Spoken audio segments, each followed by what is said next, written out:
দর্শক, বাগেরহাটে সাপ্তাহিক ছুটির দিনের মাছ ও মাংস সহ নিত্যপণ্যের বাজার পরিস্থিতি নিয়ে বিস্তারিত জানাতে সরাসরি যুক্ত হচ্ছেন সহকর্মী শেখ আহমেদ তারিক।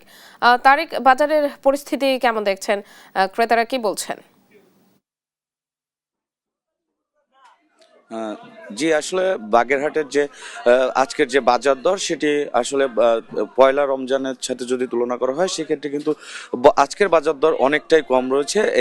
এই মুহূর্তে আমি আছি বাগেরহাটের যে প্রধান বাজার সেই বাজারে, এবং কাঁচা বাজারের দিকে যদি আমরা তাকাই, অর্থাৎ কাঁচা বাজারের যেসব পণ্য, সাধারণ পণ্য এই যে রমজান মাসে মানুষের বেশি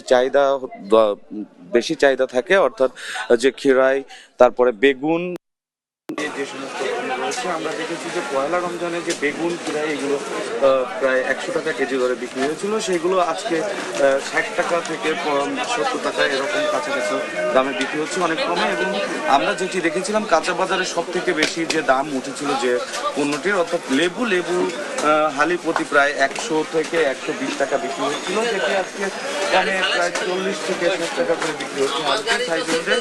এছাড়া যদি আমরা মুদি বাজারের দিকে দেখি তাহলে পেঁয়াজ এবং রসুনের দাম কিন্তু কিছুটা বেড়ে গিয়েছিল। পেঁয়াজ বিক্রি হচ্ছিল 60 টাকা কেজি প্রতি, এবং রসুন প্রায় 140 থেকে 50 টাকা করে বিক্রি হচ্ছিল।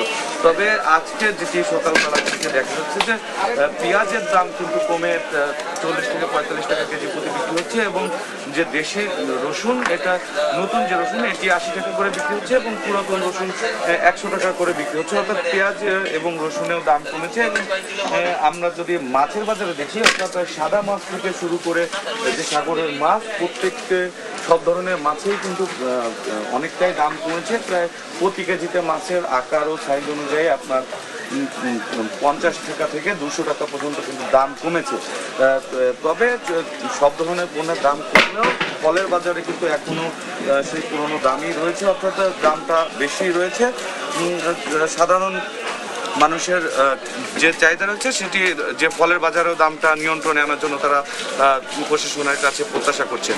তো বাগেরহাটের নিত্য প্রয়োজনীয় বাজার দর নিয়ে এই ছিল আমার কাছে সর্বশেষ। ধন্যবাদ তারিক।